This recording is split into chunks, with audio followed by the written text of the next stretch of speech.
Hi, I'm Chuck Ahrens, Executive Director of the Washington On-Site Sewage Association.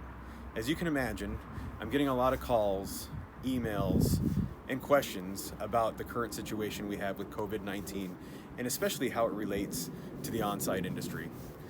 Well, I want to be able to help you answer those questions, get some of the feedback that I've gotten from industry providers out to you.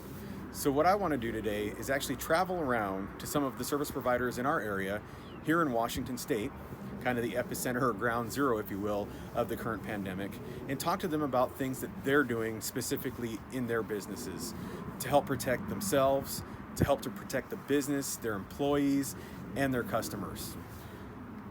At the end of this, I'll talk about things like what you should do from PPE standpoint in order to protect yourselves and your employees. But I wanted you to hear from folks like you, other pumpers, other folks in the O&M industry, in what they're doing and how they're being created. Hi, I'm Joshua Gunia, one of the owners of Advanced Septic and Construction here located in Sumner, Washington. We have a septic construction service, plumbing, drain cleaning, electrical company, and we're here to talk about what we're doing as a company to be on the front side of the coronavirus outbreak as much as possible. So as a company, one of the things that we're doing early on is we got all of our senior management together and said, how do we get it on the front side of this? How do we keep our people safe as essential workers? How do we keep our business phones ringing? How do we stay on top of, again, running in these uncertain times?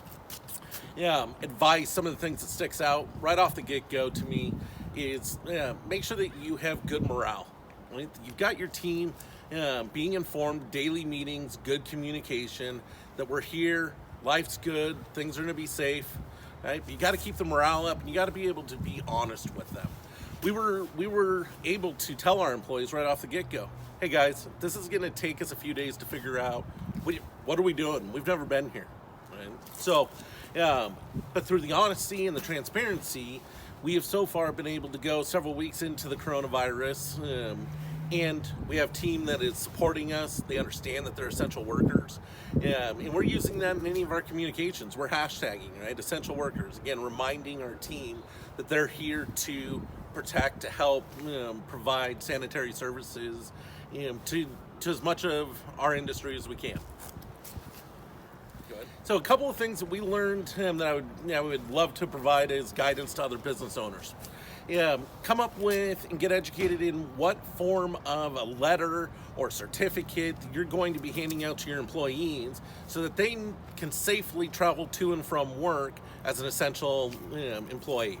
So we looked at CDC guidelines, we looked at some other companies that are operating in some of the states that are shut down, and we came up with a brief, half a paragraph pamphlet or flyer that we made up for our guys.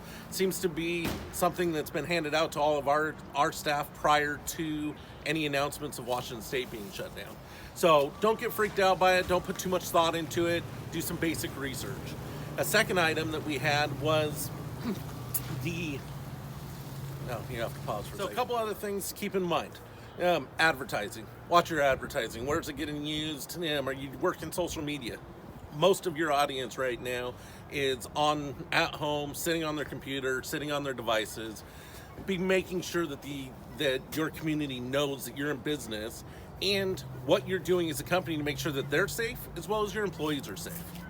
Another item that we want to be able to add to that is right now we're experiencing a tremendous amount of cancellations. Track those cancellations. Have a program set up so that your staff, as they cancel, you can go back and capture those customers when some of the panic calms down. Okay? So again, lastly, remember, nobody is exempt to this. All of us out here in this industry, in this world, have the ability to get this virus. Be using common sense. Make sure that your staff understands how serious this is, and then if one person gets this virus, can shut down your entire program, right? And what's that plan look like? So be wise, be safe, and good luck to all of you out there in the industry. Hey everybody, my name is Mark Ahrens and I'm the HR Director for Advanced Septic and Constructions in Sumner Valley. Here today to chat a little bit about the COVID-19 pandemic that we have going on and what it has meant to our business, our office staff, our service providers, and our customers in general, and what we have been doing to deal with this situation as it changes up hour to hour.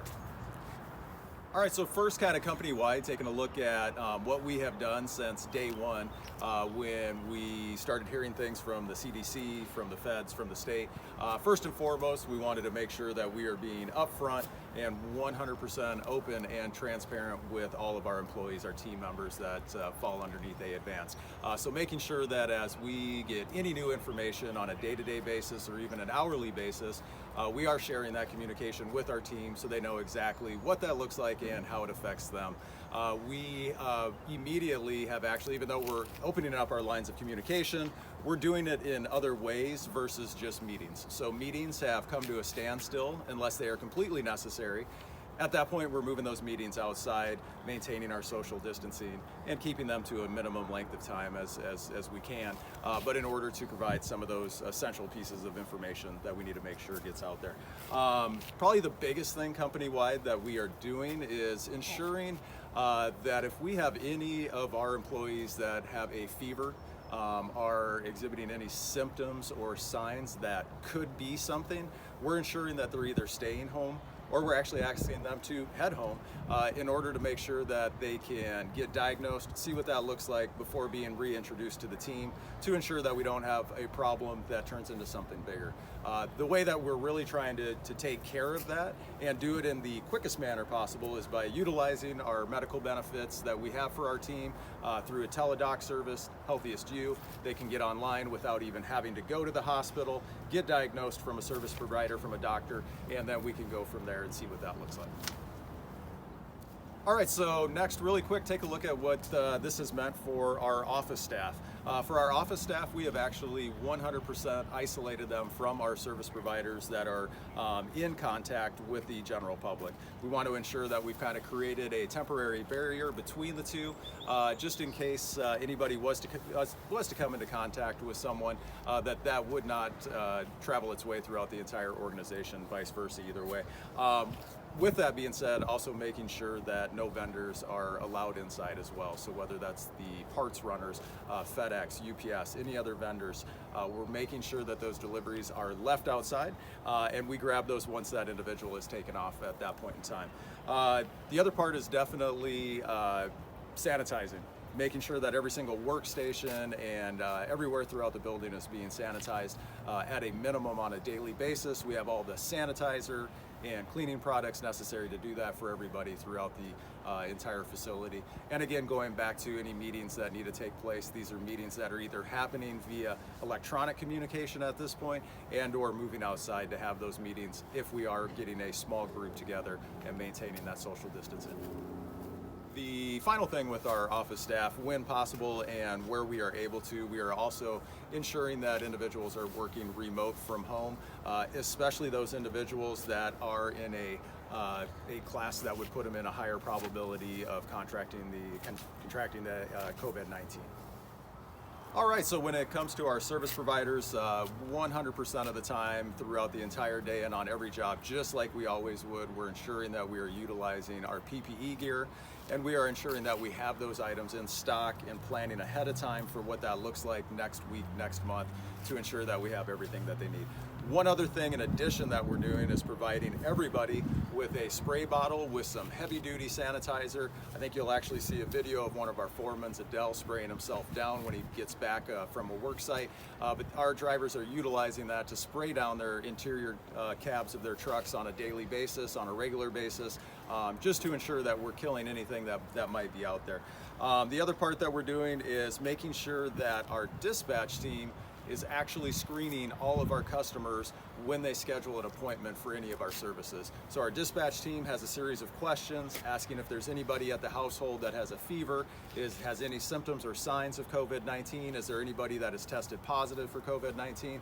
If they have, we are obviously asking those individuals to hold off on providing service. We're just obtaining their information, and we'll give them a call back to get them scheduled as soon as it's safe for our service providers to be there.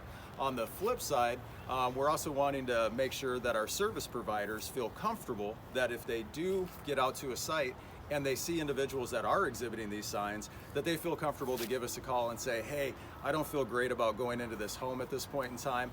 We'll give a call, we'll explain to the customer why our service provider doesn't feel comfortable with that. We'll get them scheduled for a few days out when everything looks good and get their service taken care of at that time. We're doing a couple other things as well, where we're ensuring that we are minimizing our contact with the customers via collecting payment over the phone with credit cards instead of our service providers handling those cards, and even taking photos of checks instead of actually obtaining physical checks to ensure that we're minimizing that contact as well.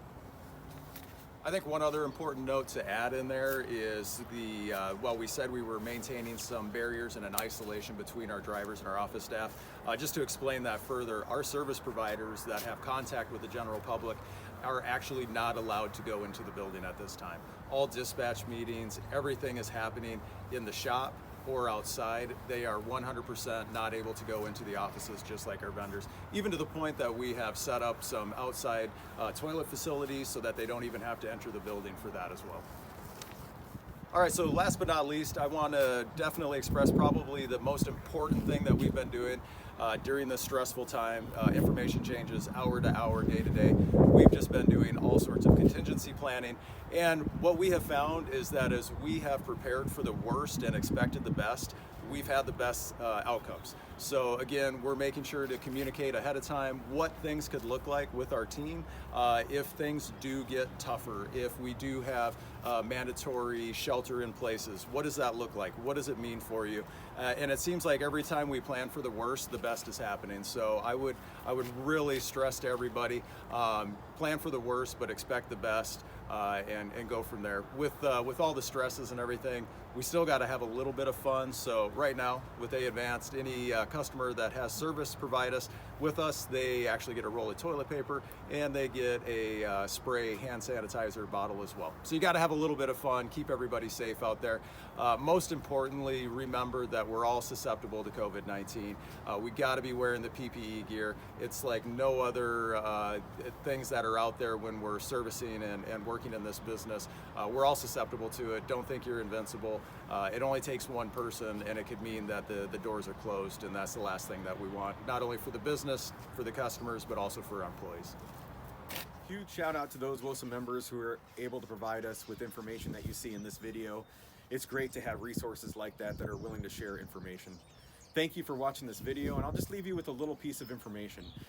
I've taught pathogen exposures and on-site wastewater for the last 6 years and have a little bit of a unique perspective.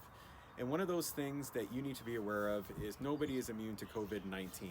That is one of the realities of this current virus and this pandemic. So what should you do to protect yourself? Well, there's 6 really basic things. 1, stop touching your face. This is probably one of the really important pieces, especially when it comes to hand-to-face contact. Wear gloves. A good medical or exam grade glove is perfect for our industry and in what you do. Wear goggles to protect your eyes. We've heard a lot about N95 masks. Those are one of those things that should be always a part of your PPE, and use it as you work, whether pumping or doing O&M services or anytime you're exposed to raw human waste. Coveralls are a great idea. It helps you maintain cleanliness within your vehicle, your service vehicle, your pump truck, or even before you step into the office or at home. Being able to take off a set of coveralls helps protect your environment around you. And last but not least, hand sanitizer or soap. After every time that you're pumping, you do service work, before you eat, before you use the bathroom, and especially after you use the bathroom, making sure you're using hand sanitizers or washing your hands is really important. Again, thank you for watching. If you have questions, feel free to email, call, or text. We're more than happy to help provide information as much as we can. Thank you so much. Bye.